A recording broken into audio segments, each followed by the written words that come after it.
Hello everyone, today I am here to share with you some of my favorite holiday reads. So Christmas is coming up and I don't know about you, but I love reading a lot of holiday reads. In December, I just did a whole readathon called 'Tis the Season-a-thon where it was all about reading holiday themed books, and I read quite a few of them, and I have read a lot of them in the past as well. So this video is going to be some of my favorite holiday reads, books that kind of center around the holiday season, Christmas months, and all those many things. A lot of these are repeats because there are not like a ton out there for holiday books. There is a good variety of them, but some of them are kind of the same. Hard to get 10 new recommendations for holiday books every single year, so some of these are repeats, but a lot of them are brand new. And also this year, I'm dividing it up to two categories. We have YA themed holiday books and we have adult themed holiday books, because I have read more adult books than ever this year, so why not talk about them? So first of all, I'm gonna begin with YA because I think that is the majority of the books that I have. So yeah, let's talk all about my holiday reading recommendations.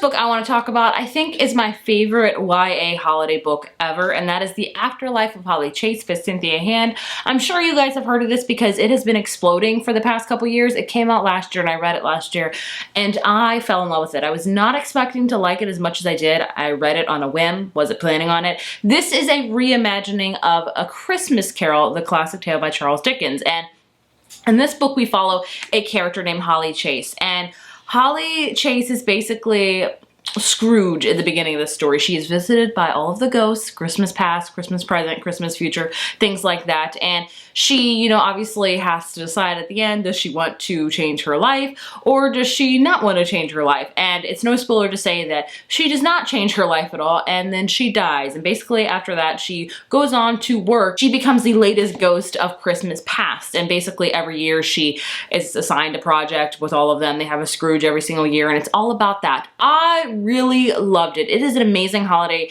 book. It's an amazing Christmas Carol retelling. I enjoyed it a ton, and I would highly recommend it. I know it's been getting a ton of hype and you've heard all about it and you're like, do I really want to read it? I really enjoyed it. I haven't seen a ton of people rate it low, so there's something, but I would say this is for sure my favorite YA holiday book. If you don't take any of these recommendations from YA in particular, take this one because I loved it to pieces. Next three books I want to talk about are YA anthologies. So I've noticed there are a ton of holiday anthologies, both in adult and in YA books for holiday themed as well. So it's a plethora for you to choose from. So the first one I want to talk about is Snow and Love. This is 4 short stories by Melissa De La Cruz, Nick Stone, Amy Freeman, and Casey West. So as you can see, this is a very short book. It's like 250 pages. You can read it very, very quickly. I have already read this, and I will say 2 of the stories I really liked and 2 of them I did not like, and I think that's kind of what you get with anthologies. I haven't read an anthology yet where I've loved every single short story. There's always some that you're not gonna like. Since this one's only 4, you know, the greater chance for you to not like them is kind of higher up. I still would recommend this book because it is all very holiday themed. One story is kind of like a Christmas road trip and it was amazing. One's like a scavenger hunt in an airport on Christmas. Another one's kind of based on Hanukkah. And another one is kind of a reimagining of a classic story. I wouldn't say it's my favorite YA holiday anthology, but I'll talk about that one next. But I still would recommend it. It's a short, quick holiday read that will make you feel all the warm and fuzzies. My favorite YA anthology is, or holiday anthology should I say, is My True Love Gave to Me. This is 12 holiday stories edited by Stephanie Perkins. This is a whole bunch of authors in it. We have Stephanie Perkins, obviously Holly Black, we have Rainbow Rowell, Laini Taylor, Kirsten White, Jenny Han, Matt De La Pena. There is a whole bunch of stories within this one book and I really enjoyed it. I have its own video review on it. I'll link it right here for you to see. And I talk about each individual story, I think. It's been a few years since I've read this, so forgive me, but I liked it. There are some of my favorite stories in here, particularly by Rainbow Rowell, Stephanie Perkins, and Jenny Han.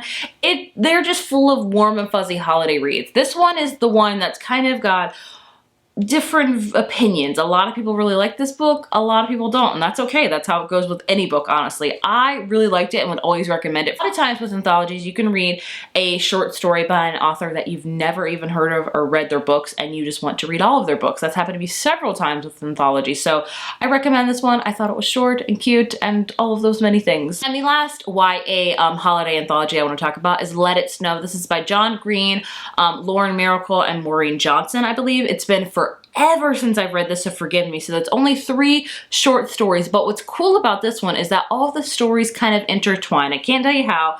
Number 1, because I don't remember. Number 2, because I don't want to spoil the story for you, and mainly because I don't remember. But they're all kind of holiday themed, and they're just warm and fuzzy, and any 3 of these YA anthologies that you pick, I think would be a great holiday read. They're quick, they're fast. You can read one night and the other another night. They're just fun to read, and I would recommend them all. And the last YA holiday book that I want to recommend to you is Ash and Lily's Book of Dares by Rachel Kahn and David Leviathan. I read this book many moons ago when I first started BookTube, which is a lot longer ago than I like to admit because it's just been so long.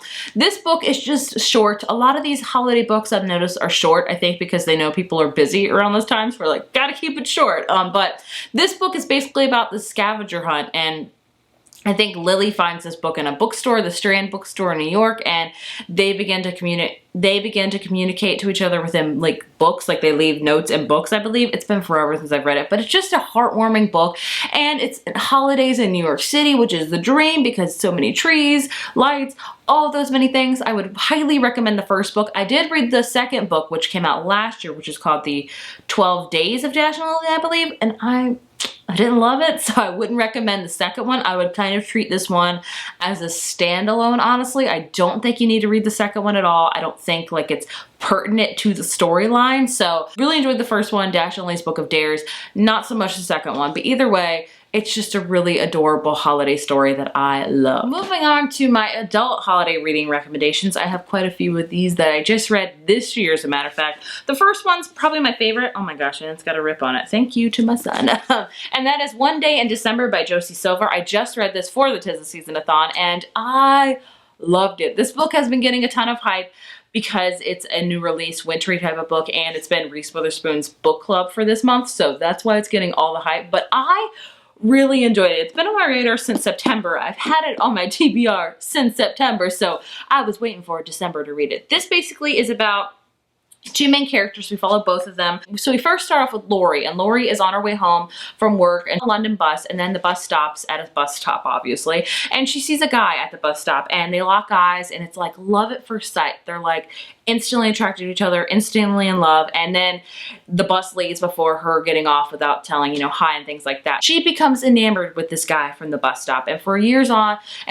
she tries to find him, you know, any clues about him, and she can't. And then one day her best friend decides to introduce Lori to her brand new boyfriend, and who is it? The guy from the bus stop. So instantly brakes are halted, instantly the car is stopped, because this is a big no-no, because the boy that she's in love with is also her best friend's boyfriend, so it's quite awkward. So this book spans 10 years, so it begins kind of like a New Year. So each new year, Lori writes New Year's resolutions, and it kind of spans her year from there, and it follows 10 years. So we both follow Lori and Jack, both of their point of views, and it's kind of a book about ill-fated love because they both really like each other, but it's awful circumstances, and I love this book. It reads like a chick flick, honestly, which is probably why I loved it so much, because I love chick flick. So I would highly recommend this book.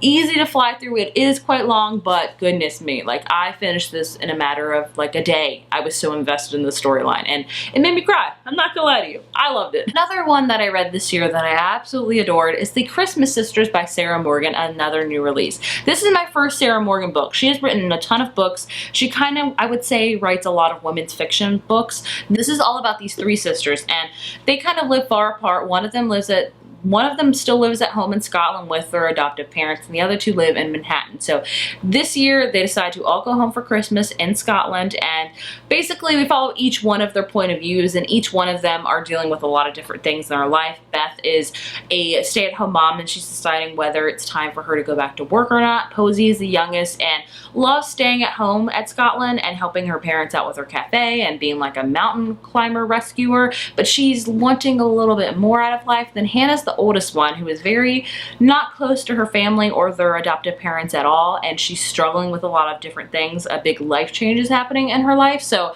overall, I love this book. It is a heartwarming book that will just warm you to your core and it will make you want to move to Scotland where they live. Like, they have this inn and they have this cafe where they make all these delicious coffees and drinks and biscuits, and I just want to move there already. But I love the warmth, the sisterhood that provided. Like, at the beginning of the book, they're kind of, you know, not so close, but of course by the end they come closer together, and it was just so heartwarming. If you want a good family-centered dynamic book, I would highly recommend this one for the holiday season. In case you're into the Hallmark movie, the warm and fuzzies, the very unrealistic, but just you can't get enough of Hallmark movies, I have you covered. So I have 3 books. One of them I have read, the other 2 I have not, but I'm still going to recommend them to you because I feel like they all kind of fall under the same category of books that have been made into movies, holiday movies, mainly probably Hallmark Channel. The first one I have read, and that is Dashing Through the Snow by Debbie Macomber. I didn't love this book, but I think it was a fun, quick read. I'll tell you that. Like, I could tell where the plot was going from page 1 and how it was going to end. But this was made into a Hallmark movie. This is basically about a guy and girl that meet at an airport, and their flight is canceled, and they have to go to the same place, and they don't have any other options, so they decide to rent a car together and drive together, and they're virtually strangers. It's a very unrealistic plot, and things happen too quickly, and still love maybe just the plot moves so fast that it's a very short book. Like, this could take you a few hours. So in case you're into those type of books where you just want to break from like really nitty gritty books and just want like a little dose of like not reality at all, like just immerse yourself into like a Hallmark movie atmosphere, I would recommend it for that matter, just in case you're wondering. Another one that I meant to get to this year but I didn't, sadly, is The Mistletoe Promise by Richard Paul Evans. Another short one that has also been made into, you guessed it, a Hallmark movie. This is about 2 characters that meet, and they both kind of dread going to holiday parties alone, so they decide to come up with this contract called the Mistletoe Contract, and they pretend to be each other's significant others, you know, to go to holiday parties together. You can tell with all of these where the plot is going and how it's going to end by page 1, but it's probably a warm and fuzzy and ooey gooey time. So, I mean, this is why I'm recommending them to you. In case you are a Hallmark movie junkie and you want more books that are kind of like those, these are the books for you. And the last one is The Christmas Train by David Baldacci. This one I think is a little less romance centered, I would say. It's all about this guy that has to go home on Christmas, and he has to take the train, and then he meets a whole bunch of people, and it gives him the Christmas spirit again, and there's also an old flame on the train. So this one I think is probably more like heartwarming in the like general people sense, I guess you could say. But either way, in case you're into Hallmark movies and you want an escape from reality and about ooey gooey love, I think any one of these would do. I mean, goodness, Target, if you go to Target right now, the shelves are littered with all these type of books. So just pick any one of them and it'll do. The last book I want to recommend is actually a novella, and that is The Deal of a Lifetime by Frederick Bachman. Frederick Bachman is one of my favorite authors. He just grips me in with his stories, and this is a Christmas novella. It's not one of my favorite books by him, I would say, but I love the overall message of this book. So as it being a novella, it's only like 100 pages at most, I want to say, so it's a very short story. So what I'll tell you about this one, it's basically about a man that's in a hospital, and he maybe makes a decision to help save somebody else's life other than his own because he's very selfish. And I didn't love this book, as I say, but I still want to recommend it to you because number 1, it's a very, very short read. It's a novella, for goodness sake. Number 2, I love the overall message that this book had. Frederick Bachman, no matter if I don't like his books or if I love them, the story always just grips me in completely. So I would recommend this one if you want something very, very short. You could just read in a matter of an hour probably. I would recommend this. And there you have it. Those are all of my holiday reading recommendations. I hope you guys got something from this. Maybe I have talked about a book that you haven't heard before. Maybe you've heard all of these before. I don't know. You can let me know. If you have any holiday books that you want to recommend to me, please leave them down in the comments because I'm always looking for some. I need to read a lot of them because I know Kristen Hanna has wrote some winter ones. I know Aline Hildebrand has wrote some of them. I mean, my list is endless, but please add more to the list. I would love that. You guys got something out of this video, and yeah, I will see you guys in my next one. Bye.